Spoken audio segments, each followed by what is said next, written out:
Hello, everyone. Welcome and greetings from Pittsburgh, New York, California, and Michigan. We are presenting today on equity and access in admissions for the arts, and I will let my colleagues introduce themselves.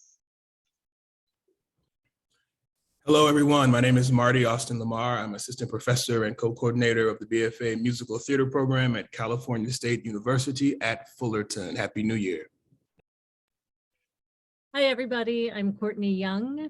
I am assistant professor of theater and dance at Ithaca College.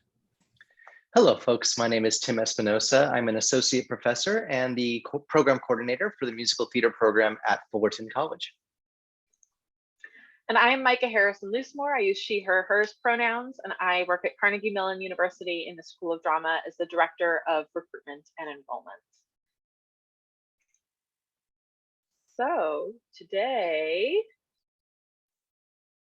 we are going to set the stage for how the need for collaboration between the collegiate theater programs and universities arose, and then how that collaboration was implemented for a more equitable process for the applicants to our college programs, including the influence of the pandemic for a nationwide shift in how we kind of do things within musical theater and admissions in the arts. We will then share data which illustrates the collective impact for greater diversity and wrap up with what all of this access means for equitable admissions in the arts. So, Courtney, hand it over to you.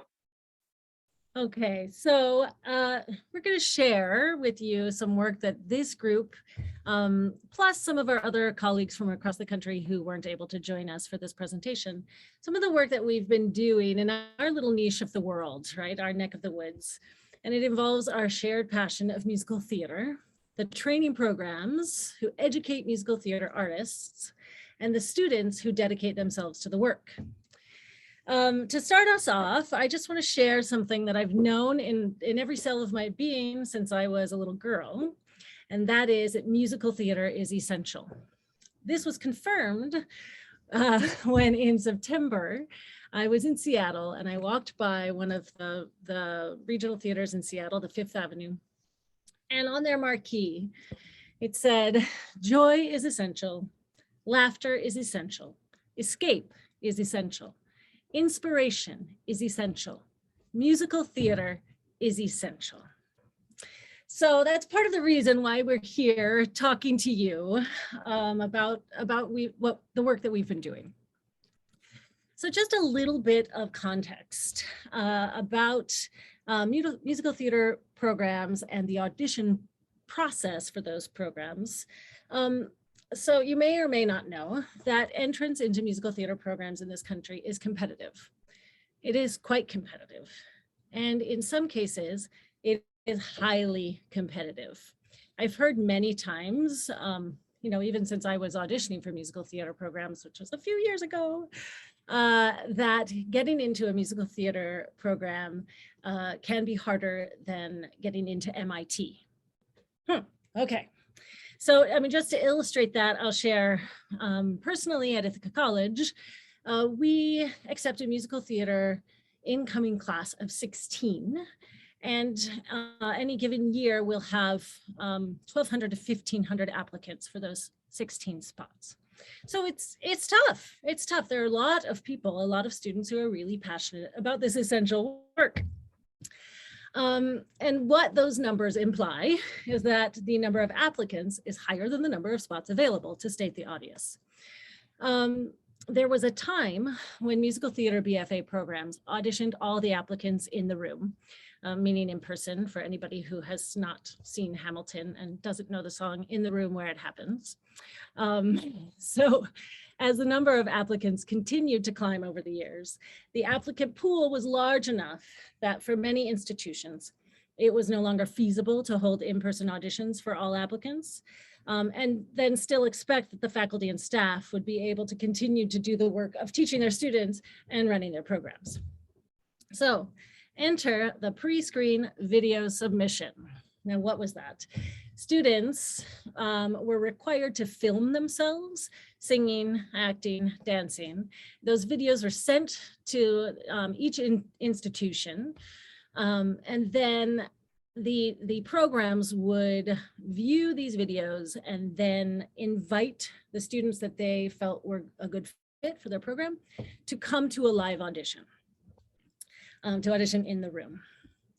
So this process significantly reduced the number of in-person auditions, maximized the time with each individual student who actually did come into the room for a live audition, and then allowed faculty and staff to both work on recruiting and teach their courses and make sure their departments ran smoothly.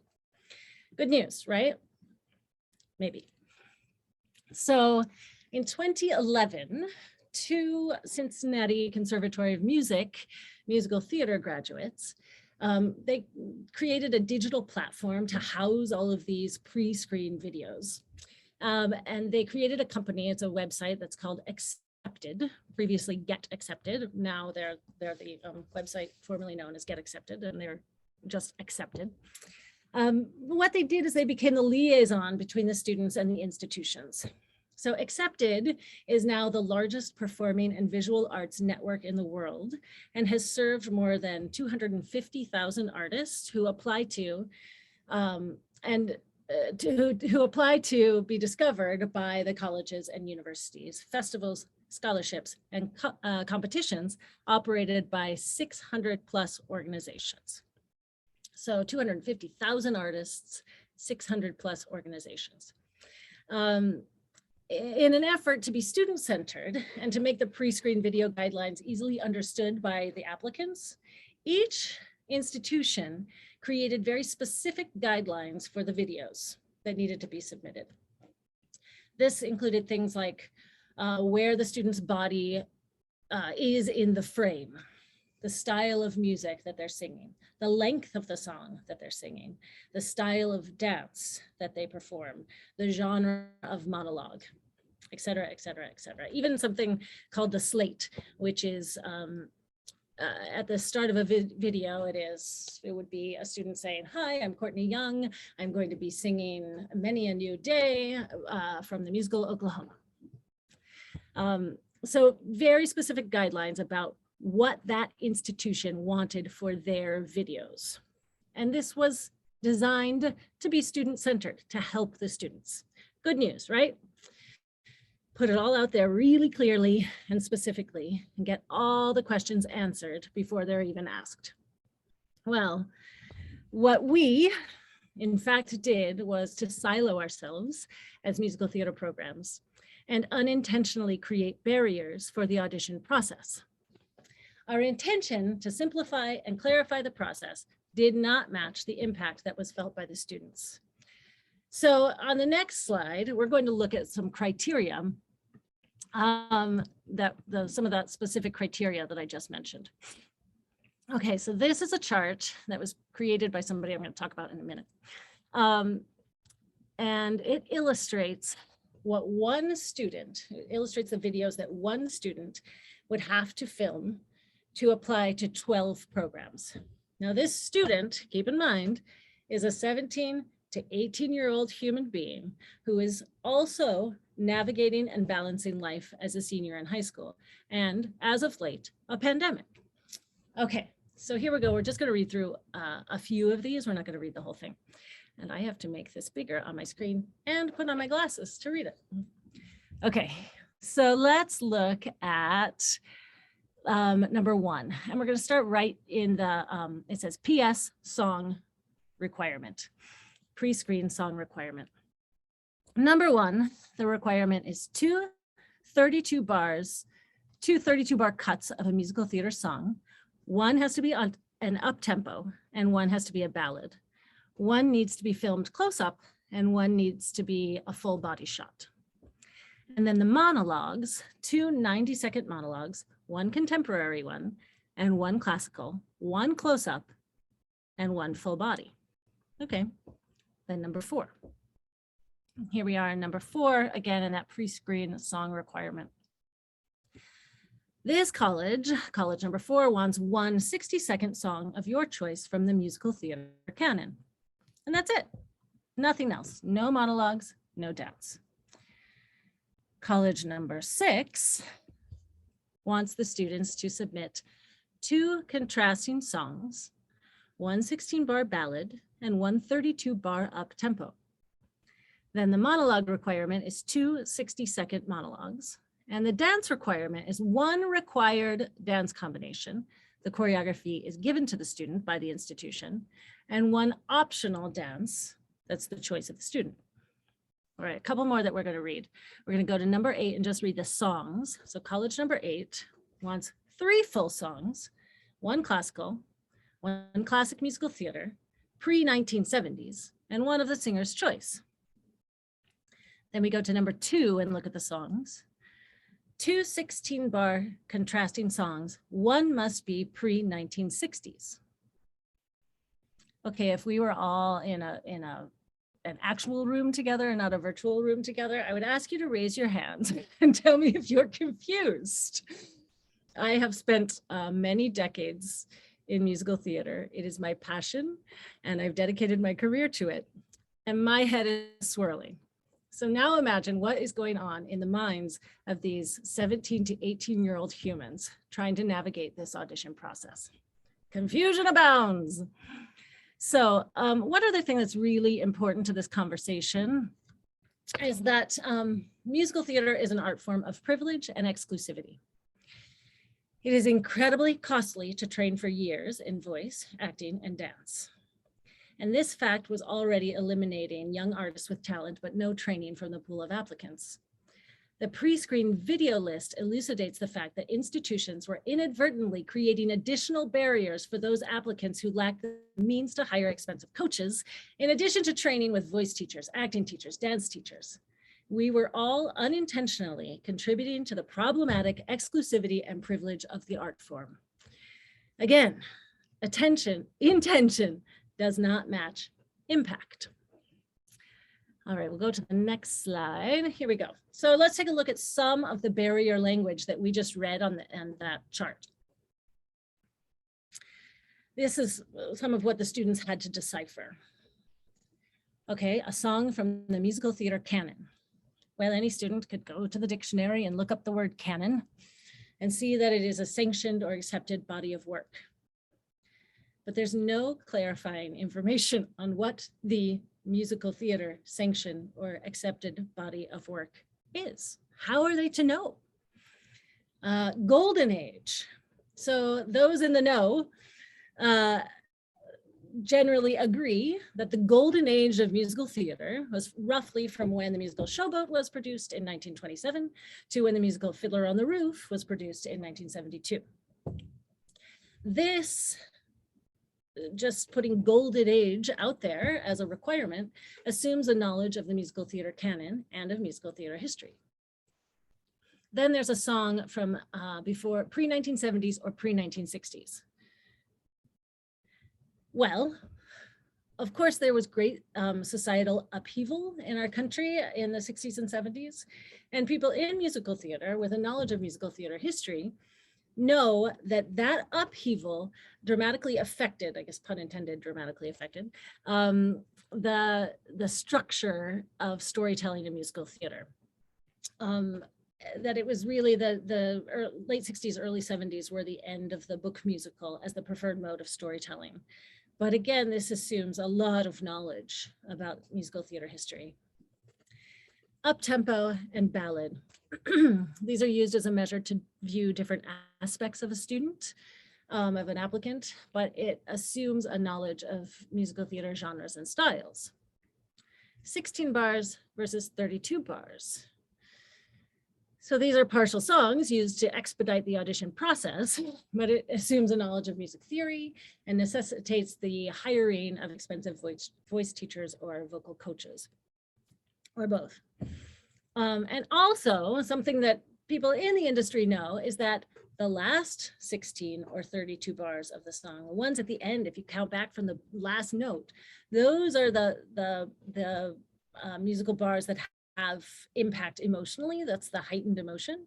But students didn't know that, don't know that. And so they would typically start at the beginning of the song, which is the intro, which has a little emotion. It just sets up the song, right? So there isn't such an opportunity to dig into the piece as an acting piece. Then classical versus contemporary text. This is used as a measure to view different aspects of an applicant again. But applicants have little exposure to classical text by the time they're 17, 18 years old. They may have had an enthusiastic English teacher who assigned Hamlet, but maybe not. What exposure have they had, and have they ever had to say these words out of their own mouths?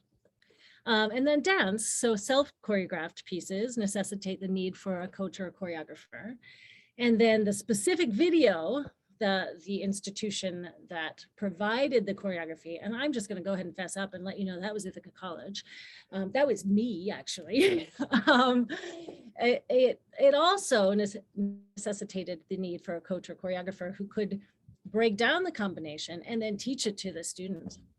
And then also it was just another video for the students to film.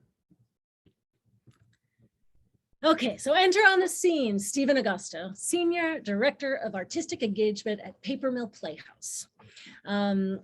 He runs the youth program at the theater, including the coaching of and filming of pre-screen college auditions.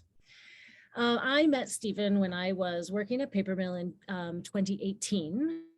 I was doing some scholarship and was away from Ithaca College and was working as the associate director on a new musical based on the film The Sting, which was really fun, but went nowhere, unfortunately. But during the rehearsal process, Stephen pulled me aside and shared with me about the work that he had been doing with the students and the level of stress that the specific criteria created for the students. He was the one who really showed me that the impact didn't match the intention. He created that chart that we looked at together. Just pointed out the fact that our specificity actually made it more difficult for the applicant and more exclusive. Now that chart with 12 schools, and let me just point out also 12 is a low to average number of schools for a musical theater applicant to apply to. The least I've ever heard a student apply to is 10, and the most is 25. So Stephen was being pretty moderate when he chose 12 schools, but he totaled up the number of videos that one student, one 17 to 18-year-old student, would have to film, upload, and submit to Accepted. And it's 51 specific videos. Now there was a little bit of overlap, which took it down to 31 total videos for 12 schools. Whew. Because of Stephen's specific line of work, he was able to identify this problem and see the stress that the pre-screens were causing the applicants. And what he did is he began the conversation with faculty and staff at colleges and universities. Because of his work at Paper Mill and the prestige of the Tony Award-winning regional theater, he had connections in the industry. He was able to procure funds through an anonymous donor to get all the players in the room for roundtable discussions. And we were able to talk about what is essential for the pre-screen audition, eliminating the terms that were arbitrary and agreeing on some of the specific criteria in order to reduce the stress and the number of videos for the students. So then Mica will now take you on the next part of this journey.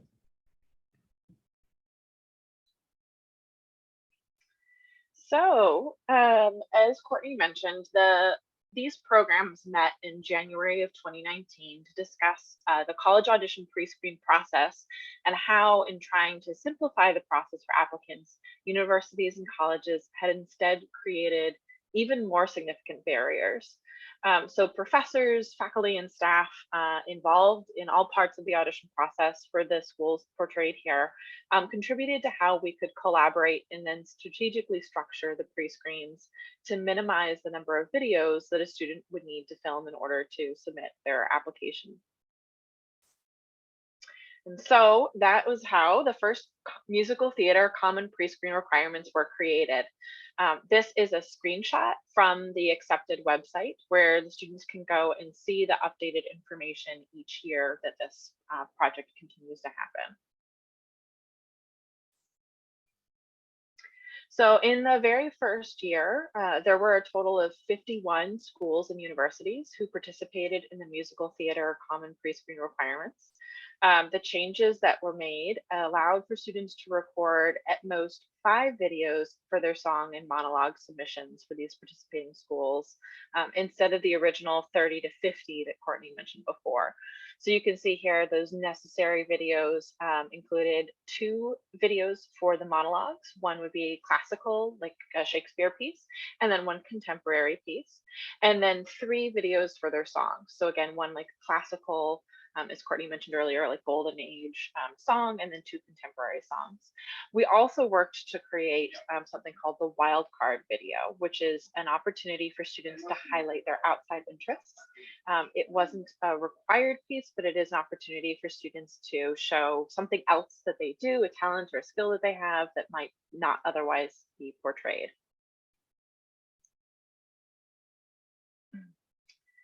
So the Common Prescreen Requirements Roundtable group met again in January of 2020. There were 13 programs that time who got together to continue the conversation.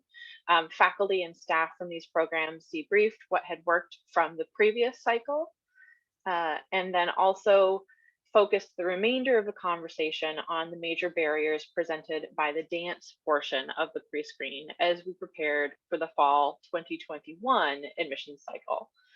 So we discussed whether to use set choreography shared by many schools, like what Courtney had mentioned before, done from Ithaca, or student-driven choreography, how that choreography maybe should be developed, and a number of other ideas to try to see like what might be best for the students in this process.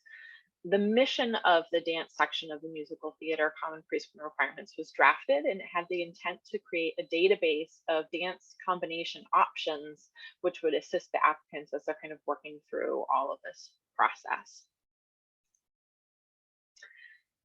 And then the pandemic hit, which changed everything. Most of the schools and universities had, for the most part, completed their audition cycles for the fall 2020 admission season. But the pandemic really halted any further development on the dance prescreen requirement and further changes for the Musical Theatre Common Prescreens. Colleges and universities nationwide scrambled to figure out how to yield students to get them to enroll without the ability for these high school seniors and their families to physically visit campuses during April of 2020. Those students were making their final decisions. It was the initial height of the pandemic, and everything had really changed in terms of college admissions as it had existed before.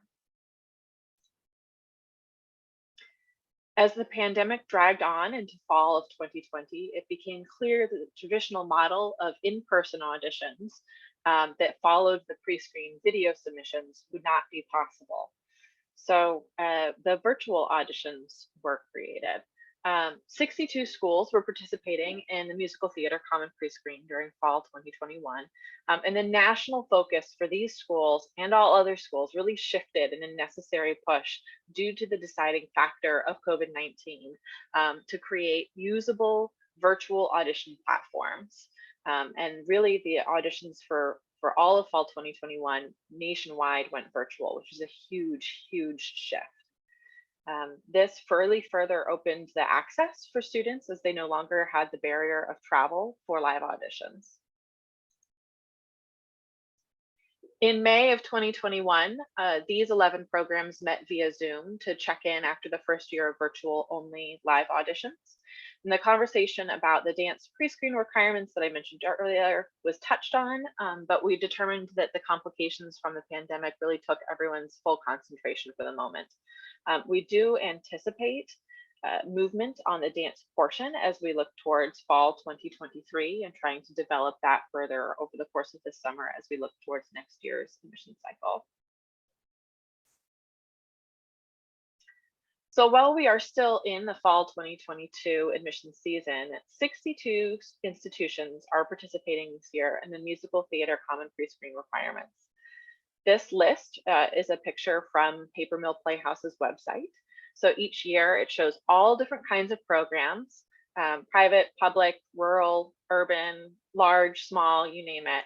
And they are all displayed exactly the same on this website. So when schools sign up each year to participate as members of the Musical Theatre Common Prescreen requirements, they fill out with their website information so that the list on this website can directly link to the appropriate admission page for each of the school's prescreen and audition information.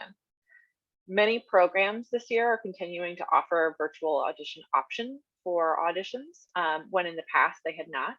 And Accepted confirmed that some programs are moving forward with remote only, both for safety with the COVID pandemic and for greater applicant access. So Carnegie Mellon was one of the schools that first made that determination. And actually right now, the number of schools that are doing virtual only auditions is really shifting because of the swell in cases due to variants. And so there's many schools that are even pivoting, like kind of as we speak, as auditions are happening right now, towards more virtual in its entirety.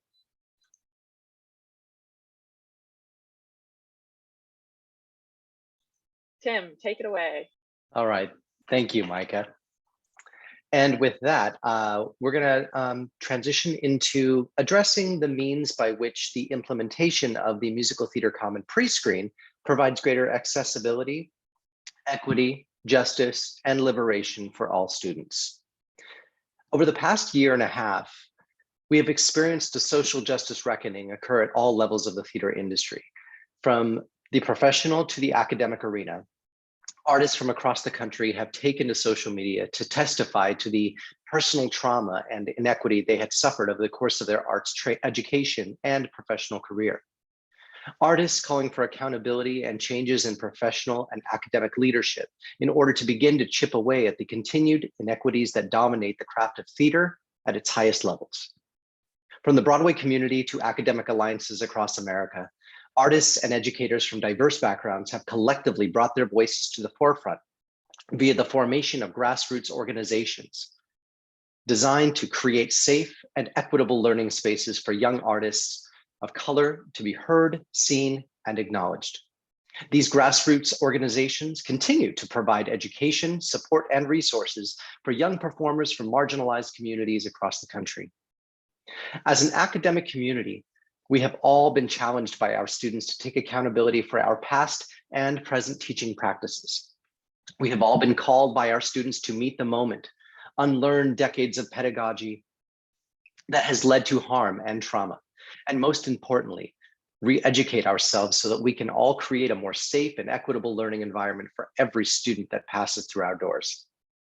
As collegiate institutions across the country begin implementing their own strategies for addressing inequity on their campuses, it is imperative that every collegiate arts training program address the inequities in student recruitment that factor heavily into that narrative. So, the Musical Theatre Common Prescreen places us all one step closer towards the ultimate goal of giving all students from all walks of life the opportunity to have a fair and balanced shot at auditioning for programs of their dreams. So this afternoon, I would like to provide an analogy that demonstrates the initial challenges that many students face, as referenced in Courtney and Mica's earlier presentation. Then demonstrate how this same student can overcome those challenges with access through our Musical Theatre Common Prescreen. So I'd like us all to imagine a 17, 18-year-old student, senior, preparing to graduate from high school, a senior from the global majority who comes from a high school program located in a struggling socioeconomic environment whose access to arts education is limited at best. This student's primary access to quality arts training did not derive from an established high school arts program or private arts training studio that specializes in ballet, tap, jazz, acting, or vocal technique, but rather from a lifelong journey of participating in cultural arts experiences that are directly tied to their own cultural identity, such as ballet folklorico or participation in their local church choir. It is now the student's senior year, and the overwhelmingly emotional process of deciding what to major in, let alone whether or not to attend college, dominates their daily thought. The student decides to choose musical theater as their major of choice since it seems to most align with their passions as a performing artist. Once this student has compiled all of the required audition information for just, let's just say 12 of their top college choices. They are overwhelmed to find that they must submit an extensive number of self-tape videos in dance, acting, and voice, anywhere between 30 to 50 videos for one audition cycle. When preparing these audition materials, they are expected to understand terminology that they have never heard before. Courtney mentioned barrier language. That's what I'm referencing here. What is a golden age song? What is a wildcard video? What song choices represent pre-1970s? Can I sing a song in Spanish or from my church? What is classical versus contemporary text? Can I do a monologue from a film, or must it only be a theatrical piece from an established play? What is a bar or measure if I've never had music theory or proper music training? Why is one specific college asking me not to perform Sondheim or Jason Robert Brown? Who is Sondheim or Jason Robert Brown?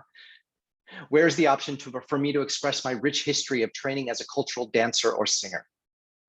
If you are not yet confused by all of these expectations within the current audition model, imagine this same 17, 18-year-old senior from the global majority and how they feel, especially without the ability to pay the absorbently, ridiculously amount of money it costs to get access to private college audition training, mentorship, or support system to align them for success. Many students, specifically from the global majority, often find this process far too overwhelming, let alone too expensive to pursue. Thus, they do not try or get lost somewhere in the process. Is it any wonder why we see such disparities in diversity and equity in the audition and application process for arts programs?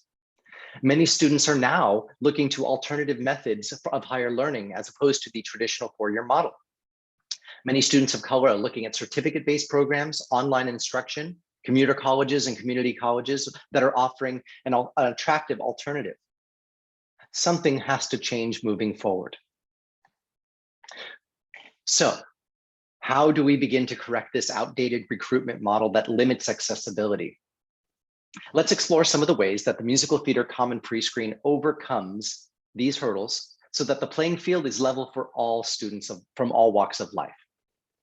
First, the Common Prescreen simplifies the audition process for students interested in auditioning for multitudes of top-tier programs by aligning all participating colleges under one unified audition process with exactly the same audition requirements versus 20 or 30.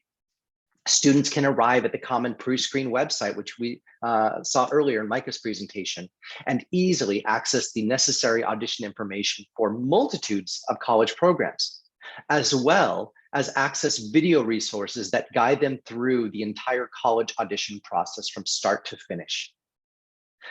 Second, the Common Prescreen streamlines the required number of audition materials for upload by unifying the audition requirements for all participating colleges to a maximum of 7 to 8 videos, 2 contrasting monologues, 2 contrasting songs, and 1 to 2 dance videos, depending on the audition model they choose, versus the 30 to 50 audition requirements that are expected of them in the older model. Third, the Common Prescreen audition rubric. And when we reference rubric, it's the criteria by which we assess the student's ability in the audition process. This rubric in the Common Prescreen addresses the most current pedagogical practices while creating a space for students to express their own cultural identity and the rich history of their cultural artistic expression. We are currently looking at what the current industry pedagogical trends are heading towards, as well as the means by which audition rubrics can be modified to celebrate and honor culture, essence, and authenticity, not just as a wildcard video, but as a core evaluation of their talent. And through this process, that same 17, 18-year-old student that we referenced earlier now has a unified and equitable resource to guide and assist them in successfully auditioning for many of their desired theater programs, all under one umbrella. This student is now only expected to submit somewhere between 7 to 8 videos versus the 30 to 50. The student is encouraged to honor their culture and celebrate it and share it with those that they are auditioning for. So let's discuss a little bit of data that supports these findings. In the next couple of slides, we will examine some key factors of data that support our work. The first is data that illustrates accessibility gaps within the current model versus the Common Prescreen audition. Second, the undergraduate musical theater trends. Where are we right now? What are the numbers telling us about where students, the students are coming from, and where are the gender gaps in terms of student auditions? The increase of students from the global majority within the overall increase. So let's talk first and foremost about the accessibility gaps within the current model, and reverting back to the slide that Courtney showed us and displayed earlier. We pulled data from just 12 top college programs and examined the expectations, and it was overwhelming. And many of us, Marty, myself, Courtney, Mica, we have been in arts, either arts administration or counseling, or in the trenches with our students. Just by looking in this, we can tell you with our experience that this is extremely confusing. And if I were an 18-year-old with limited access, I would probably not even try. It's that overwhelming. We observed up to 50 required video submissions, many with their own unique requirements and individual language and terminology that makes it so challenging for any young person to navigate, regardless of training. The Common Prescreen audition requirements. That's the difference. This is where things change. Just 7 to 8 total videos versus this entire page, depending on the audition model, all with unified audition criteria. Access to resources and guidance to address challenging barrier language and terminology. Teaching students, guiding students through the terminology that is expected for them to be aligned for success. And also a process where cultural expression is encouraged and honored within the overall rubric. So let's look at some of the current undergraduate musical theater trends. And this is pulled, I believe this is up through 2021. And we are still pulling data because we're currently in the 2022 audition cycle, like literally like in this moment. So let's talk about ethnicity. We see still that a majority of auditions come from white students. So 75% of those that are auditioning for musical theater programs through this process are 75% white, and 25% of them hail from the global majority. As far as geography, most of the prospective students auditioning for major musical theater programs are hailing from New York, California, Florida, and Texas. Those states appear to have the highest number of audition submissions over the past several cycles, where 3% are from the international community. As far as gender identity, 72% identify as female and 28% identify as male. And as far as academics, there's an average SAT score of 1158 and ACT score of 26.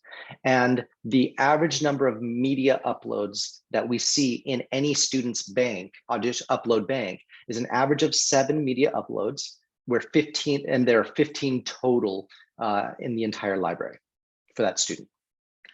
And then lastly, it is interesting to note that the rapid growth of the amount of audition submissions over the past several cycles.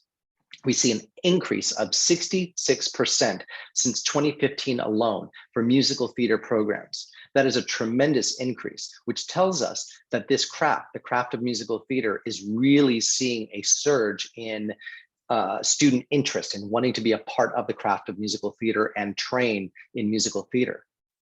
This tells us that there is a rapidly growing demand.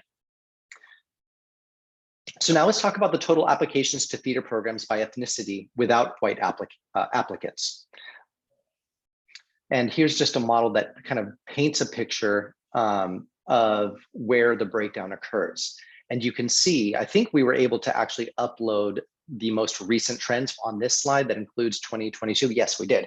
So you can see that there is a tremendous, there is overall increase as each year progresses. Now we do see a drop this year, and we speculate that there are a multitude of various reasons for that occurring. It's obviously pandemic related. The financial component obviously factors heavily into it. But we're still analyzing and trying to assess what are the major reasons for the decrease. Economic uncertainty, students looking at other optional modalities of learning other than the traditional 4-year model, and all of that may have factored into this year's decrease. But it is important to note the 3% increase in Caucasian applicants versus the overall drop in applicants from the global majority. Thank you all for your time and being a part of this. And now I'm going to hand over to my dear colleague and friend, Marty Austin Lamar. So you have heard the stories and seen the evolution of this great work. You've had the opportunity to review the staggering statistics and digest the visual representation of the need to reform practices currently used to gain entry specifically into musical theater BFA programs. How are we assisting students with navigating the maze that is the college application and the college audition? While our focus has been on musical theater, the question for all of us is, how are we creating a liberated educational system? Our super objective is to move from the conversation of creating an equitable space and process to the practice of an equitable audition process where the needs of our students are at the forefront of our thought. In this way, we offer access and an entry point for all. Our aim has been to address the disparities in arts training and access. We are determined to shift the metrics used to determine the students' availability to training in the collegiate university space. A big part of the conversation here at Cal State, and I am now in my 5th month, my 2nd semester, but a big conversation coming in was creating this emancipatory learning space. And as I reflected on that, it meant that I needed to align my syllabi with this conversation and thought. And so my syllabus states, we strive to create an emancipatory learning space that celebrates the varied ways in which we all learn. We will approach the critical work of creating as a community that is respectful of all experiences to include cultural, artistic, and otherwise. We seek to communally engage in thought, participation, and mutual interaction among our fellow artists and offer respectful consideration of our varied backgrounds and lived experiences. It is in the same way that we should all want to review and revise the metrics currently used to determine a student's ability to learn, train, and to excel. We have to be willing to review our aptitude and assessment metrics for entry. That includes ACT, SAT, standardized testing across the board, and auditions. And we must be willing to implement programming that offers support to students that don't have access to training programs. As you heard my colleague say, so many of those that do so very well in college auditions have been studying for the majority of their lives. And they approach a college audition with so much impact, so much training, so much resource and research that those that don't have that exact same training, it is almost impossible for them to gain entry. So that becomes the work that we have to do, developing programs, training programs that prepare students for the collegiate experience, and then daily striving to create, as penned by Paulo Freire, an educational system whose main aim is humanization. So as we started talking about this and I was trying to figure out how can I contribute, it led me to more of the research of Mr. Freire. So I've continued to dive into conversations and discover a greater depth of understanding as it concerns an equitable and emancipatory pedagogy and practice. In an article by Ali Nouri and Sayed Mahdi Sajadi, they discuss this idea and cite the great work of Paulo Freire, a Brazilian educator and philosopher who was a leading advocate in the conversation of critical pedagogy. His acclaimed work, Pedagogy of the Oppressed, is considered one of the foundational texts of the critical pedagogy movement. Freire believed in a global educational system that can and could create a just and democratic society. He believed that changing the world to a humanized world where everyone is considered and regarded, everyone is given the benefit of their humanity first before anything else, that was only feasible through honest dialogue. So today, we are the dialoguers, and this honest dialogue occurs under these conditions. Love, dialogue cannot exist in the absence of a profound love for the world and for human beings. Humility, dialogue cannot exist without humility. The naming of the world through which human beings constantly recreate that world cannot be an act of arrogance. Faith, Dialogue further requires an intense faith in humanity, faith in its power to make and remake, to create and recreate, trust founding itself upon love, humility, and faith. Dialogue becomes a horizontal relationship of which mutual trust between the dialoguers is the logical consequence. Hope. Nor yet can dialogue exist without hope. Hope is rooted in human beings, incompleteness from which they move out in search of community. And critical thinking. Finally, true dialogue cannot exist unless the dialoguers, us, engage in critical thinking. Thinking which discerns an indivisible solidarity between the world and humans and admits of no dichotomy between them. Listen, changing our educational system ain't easy, and particularly at the collegiate level. It requires the same focused approach under these same precepts. So you saw my colleague scrolling through those words. We're going to now, if we can, let's scroll back through those words again, but with a bit more intention about how that work now applies to the work that we're doing. So in this moment, I'm going to invite everyone to do what we used to do pre-Zoom and pre-technology. Let's get out an old-fashioned paper and a piece of paper and a pen or a pencil. And I invite you to write down these words, and you'll see them now scrolled again, but with our very specific approach to how they work in the work that we're trying to do. Love, humility, faith, trust, hope, critical thinking. So let's go back to the word love. As educators, a love of teaching that is available to every determined child, every community, and embraces every difference. We are all educators in some sense, be it in the classroom, be it in the sacred space, be it in our homes, be it in our private worlds, be it in corporate worlds, we are all teachers. Humility, a humility that allows us to honestly review the systemically racist practices, legalities that have served to exclude, divide, and demean. Faith, a faith in the human spirit, a faith in the human spirit and the ability to achieve when given the opportunity and access. Trust in our abilities as teachers, scholars, educators, philosophers, advocates to train and impact students despite any socioeconomic reality or cultural stereotype or prejudice. Hope, a hope that inspires all of us to do the work of liberation and emancipation through education, And finally, and this is the big word of the day, critical thinking. And this is a direct quote taken from that article I cited earlier. Finally, true dialogue, which leads to change, can't exist unless the dialoguers, us, engage in critical thinking.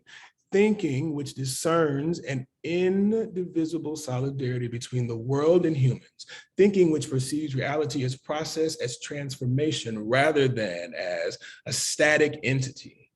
And thinking which does not separate itself from action, but constantly immerses itself in temporality without fear of the risk involved. Yeah, man, there are a lot of risks. But the consequence of taking the risk is making an equitable space for everyone. Art governs every aspect of our global community, and any change that has occurred globally has been influenced by the artists that have used their craft to engage and demand that change. Our goal is to create an equitable process for entry into BFA musical theater programs. But the truth of the matter is, this work should be applied to every discipline across every campus throughout our global world. Results in developing global artists that impact and celebrate the difference of every human is what we aim to have as a result of doing this work and engaging in critical thought and dialogue.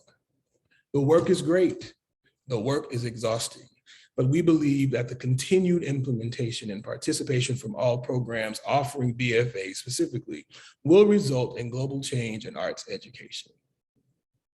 The literary and dramatic genius James Baldwin says it best: not everything that is faced can be changed, but nothing can be changed, until it is faced. Let's face the realities of equity, equality, and support an equitable process that will result in educational liberation. A liberation that offers training to all, a liberation that celebrates the human spirit, and a liberation that constantly offers opportunity regardless of anything other than simply being a human being. We thank you for your attention, and we are excited to dialogue with you at this time.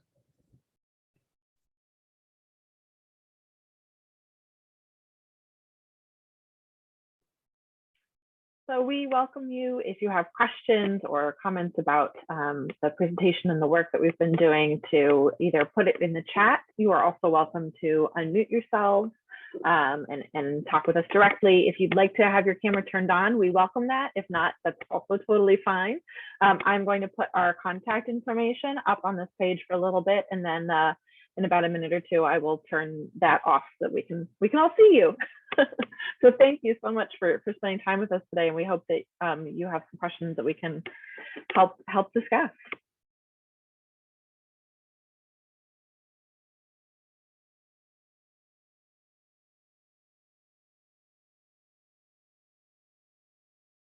And if folks are raising their hands, I can't see that so right now. So if you're doing that, just feel free to come right on out and ask your question.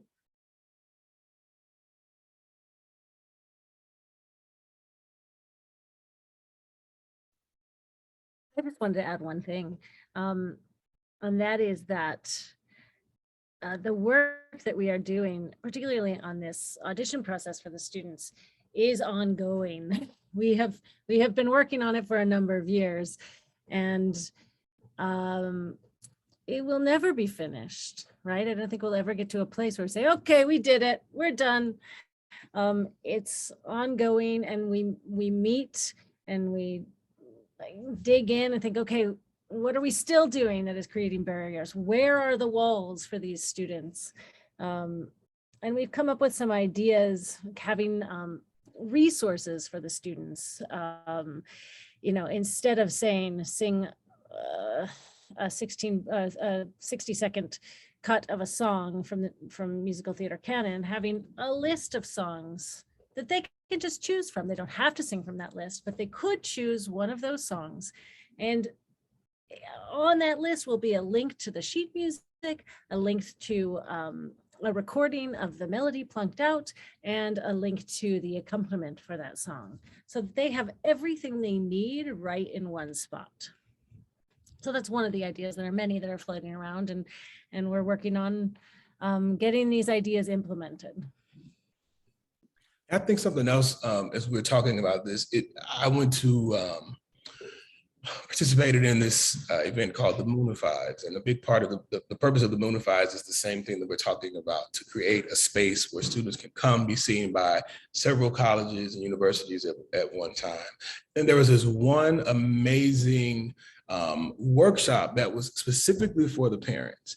And what the workshop was about, it was giving the parents the courage to ask the challenging questions when your child comes to you and says, I want to go to college and major in musical theater, right? And so it was very interesting to see parents really grapple with, what does it mean for my child to go to a school and that's what they do for 4 years, and they give degrees in that, and people didn't know that you could really have a very lucrative life as a result of having that kind of training. And so a part of trying to create this equitable audition is also trying to empower parents. Many families, for example, where I am now, I have students that have been very honest to say, I did not want to go here. I wanted to go to one of the top 10 schools, but I could not afford the application fee. And these are not students of color. These are students that, these are white students that live predominantly in Southern California, which has this assumption that everybody has all of this money and wealth, as my colleague Tim shakes his head. But to hear them say that, you know, I wanted to do it, but my family could not afford to pay for the application, not even get to the audition, We're not even talking about that. We're talking about simply making an application. Application fees can run the gamut of as little as $25 all the way up to $300 to apply. Just to apply. And so the work that we're doing, it's also about empowering parents to, one, understand what it means to go into this very specific discipline, but to also understand how they are impacted even long before they sign any document. If a student comes to you, if your child comes to you and says, I want to attend one of the top 10 schools for training, the discussion then typically is, how much does it cost? And that's what we're trying to address in the work that we're doing. And Marty, I think you bring up a great point about the cost factor. I don't even know what other majors outside of the arts, specifically theater arts training, that require you, obviously the applications are one component, but require you to have professional audition prep, which can cost upwards to $2,000 just to prepare for your auditions, to have a mentor.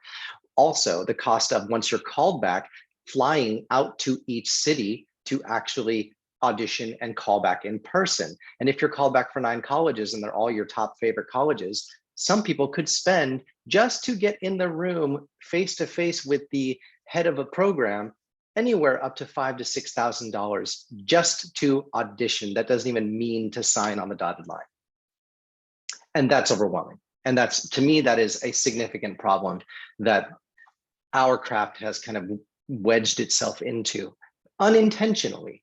But through time, this is something that we need to combat and we need to find solutions for, because it's going to continue to be a problem that provides equitable challenges for many students, not just students of color, any student coming from a challenging socioeconomic background that has every right and every privilege that should be afforded the opportunity to attend Carnegie Mellon, Ithaca, Penn, NYU, Howard University, any program of their dreams they want to, Cal State Fullerton, and be able to afford it.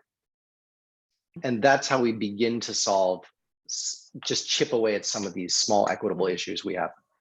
Yeah, so we've had 2 questions come in, and actually I'm going to address the second one first because it ties in with what we're talking about right now. So Sonia's question was, this is really exciting work. Has there been any thought or discussion about how also bringing in information and or resources on financial aid, scholarships, et cetera, aside from this information that we shared today regarding auditions? And I would say that that is definitely something that a lot of our schools are doing. I mean, sharing information about financial aid is always like one of the hardest things. Courtney mentioned earlier her experience with going through schools and auditioning. Mine with applying for financial aid when I was in school was incredibly difficult.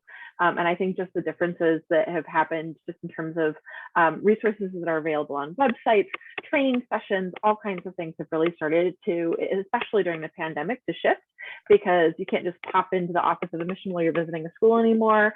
And so I know a lot of schools have started developing, for example, at Carnegie Mellon, we have financial aid Fridays. So on our Office of Admission Instagram page, they have financial aid Fridays, and they do an Instagram takeover every Friday and do information about different parts of the financial aid process. So they answer questions, they kind of break down some of the different aspects that are there. And so, I know that a lot of our programs and some of our colleagues at different schools are trying to develop resources in terms of like what the financial aid opportunities out there are, what is needed for those, and when are those deadlines, right? Because they also have their own applications, the FAFSA and the CSA profile, are 2 of the institutions that are used for financial aid information for colleges and programs. So there's a lot of resources that we're trying to develop at many different programs that help kind of break that down and give training and information on how all of that can be done. I know one thing that as the Common Musical Theatre Prescreen requirement group we have discussed is trying to create a kind of like a network or like a PDF document that has updated resources for scholarships that are out there and available to students. You know, many times, one of the things that's kind of unique, so I work within the School of Drama as the admissions person, whereas like my colleagues here today are all faculty within the program, and so they do adjudicating and then our teaching. And so one of the things that I do a lot is, you know, talking with students about like what are the resources available to them. And many times, you know, there's resources within local communities. So, you know, being a school in Pittsburgh and trying to look at that, one of the things that I've been doing with my colleagues at the College of Fine Arts, so the other arts departments within the Carnegie Mellon, we're looking at, you know, what are some of the opportunities within the Pittsburgh community for scholarships? Are there some that are at the Art Museum, for example? Is there something through the Pittsburgh CLO? You know, and some of these resources that have been available in the past might not be available right now because of COVID. You know, what is changing? And then trying to create a document both of national opportunities and local opportunities that students can take a look at and kind of have a go-to resource. There are also some really good websites. I think one is called like scholarships.com or .edu that lists some of these opportunities kind of nationwide there. Anyone else have anything they want to add? Oh, on that from the group? And also the fees that Marty mentioned. It's not always obviously advertised, but there are fee waivers at most institutions, and definitely unaccepted. There are fee waivers. That needs to be more public. It needs to be more obvious. There needs to be a button that says, I would like information for fee waiver. So that, again, it just starts to break down one of the walls. I've seen, really so there's, question. Yeah, there's a couple that have come in. I want to circle back up to Sarah's question, which came in first in terms of, you know, are there conversations outside of just musical theater and acting of having to, you know, start doing this work within, you know, arts disciplines? And I would say yes. I know that a lot of different programs are really starting to look at, again, what are those barriers, right? So for visual arts programs, frequently there have been national portfolio days where students can come in, but that was, again, an in-person thing. It's really, really intense, much like our audition calls are. It's really, really intense. So how can they start breaking that down, making it easier for the students, making it cleaner for the students? So I know that there are a lot of conversations about, you know, how all of that can happen. And then two, just looking at, you know, what resources can be made available for people. So are there videos that we can put together on how to put together your portfolio, so that if you're not part of an you know, an AP class, whether it's for musical theater or whether it's for visual arts or whether it's for music, you know, are there opportunities that you can like look up on YouTube and learn little bits and pieces on how to put these materials together? So definitely working on that. We have a great question here. I work for a nonprofit that focuses on who wants to be future videographers and filmmakers. As it stands, our students applying to college have vigorous requirements for size, time, resolution, format of a video. Do you feel that the technical hurdle of a good video is itself a barrier? And if so, how could our organization pivot to help? Wow, that's a great question. I'll just answer that in terms of Carnegie Mellon in this regard first, and I think Marty had something to add. We, and I think as a whole within the Common Musical Theater Prescreen requirements, we have really tried to put it out there that with this section of the process, you know, we're not looking for the technical ability, because I think that that's one thing that has frequently been a barrier for students, is they're like, well, I don't have access, or I can't afford to get a good camera or to book time at a professional studio, and so I can't, you know, I can't apply. And I've been talking with a lot of students. Actually, even earlier today, I was running auditions for our program virtually, and we've had students log in using their smartphone or their friend's smartphone and actually not only record their pre-screen videos using like a phone, but then run their audition using a phone. And so, you know, of course, like, it's lovely when it's you know, good light, good sound, all of that, and it's certainly helpful. But we really have tried to make a point within the greater schools, you know, 62 schools that participated in the pre-screen requirements this year, and then just in general looking forward, that it's not about the technical prowess that's shown, at least with the musical theater part of this. I would say, like, if you are applying to a program that is about videography, that would be different. But in this aspect, you know, it's really about what the energy and passion that the student brings, as opposed to the resources that they may or may not have available to them. Marty, did you have something more? I just wanted to add that a good place to start in that conversation is to send your concern directly to that department. Well, what I understood, particularly being where I was serving leadership previously at Howard University, is that often we could get so caught up in the product, meaning that they're here for 4 years and they're going into musical theater. They need to come into the program with a certain level of preparation so that we can then kind of move them over the hurdle. And I think what all of us have had to do is to step back and say, what is the kind of student that we want in our program? And then as teachers, what are the kinds of challenges that we're willing to face in our classrooms? That sometimes we put our own, I'll just call it our own energy about perfection on the audition. And if the audition was meant to be about you showing me perfection, then you wouldn't need to audition, right? So even as it concerns trying to get into a program that is focused on getting a BFA in film and film or videography or photography, that same consideration should be given, that everyone doesn't have the best camera, everyone doesn't have the best the best resources to do the audition, but what energy is that child bringing to the work?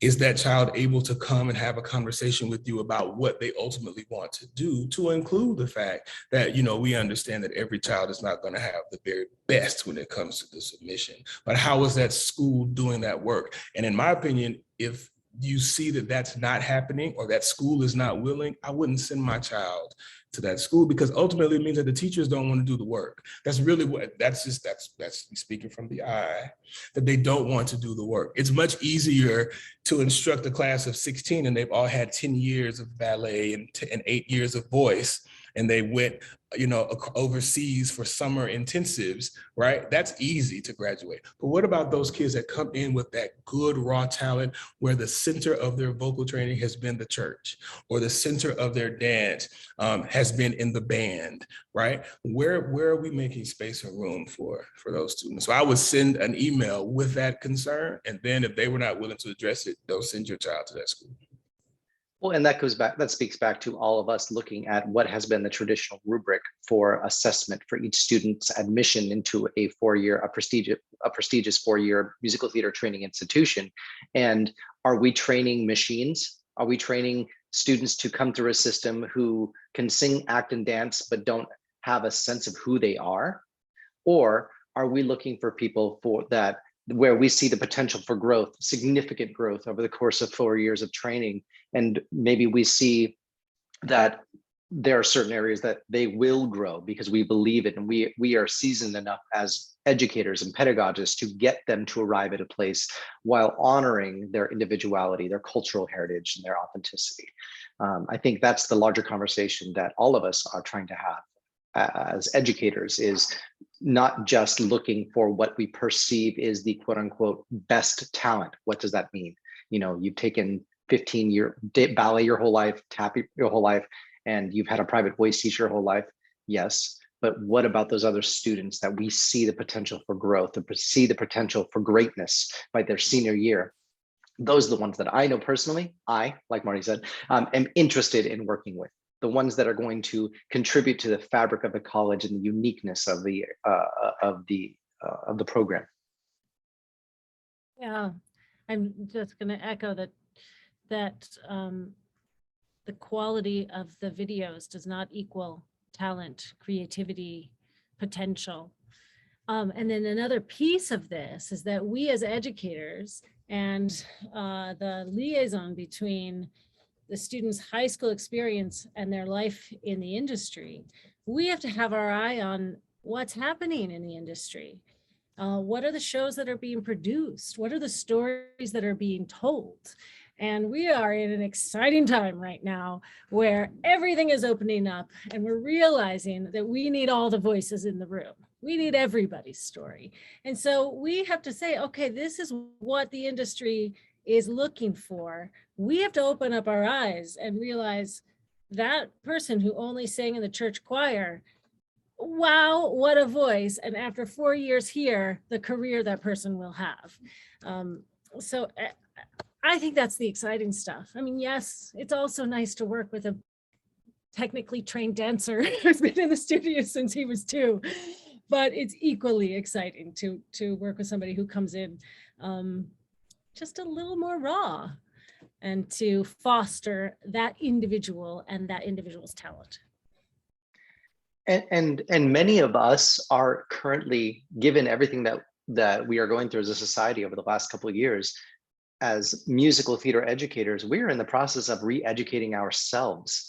And I often admit this on day 1 with my students. I say, there are many things we're going to go through this semester, and I'm not going to be perfect. I am going to step in it. And when you do, you hold me accountable. And so that we can figure this out together and move forward together, because something has to change. And we're all in that process together right now, trying to figure out, at least I like to believe that many of us are trying to understand our students more, understand how we can change and evolve the craft of musical theater to be more holistic and more open and more accepting of each other's differences and honoring those differences in the room.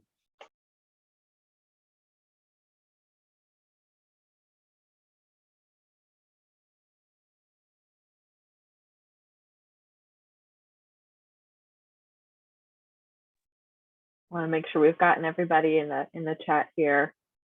Thank you all so much for your engagement with us. The comments coming in have just been really, really great to kind of see what the questions are from the community and what the next things that we have on our list to talk about, to address, to start fixing and continue engaging in for making this process better for all students as they're looking at an arts education. So thank you so much for your time today and for being here at the Pittsburgh Racial Justice Summit. I hope that you had a wonderful time. And I defer to our moderators as to whether or not there's a wrap-up session after this. I can't remember. I apologize. Thank you all very much. Thank you. Thank you all. Thank you.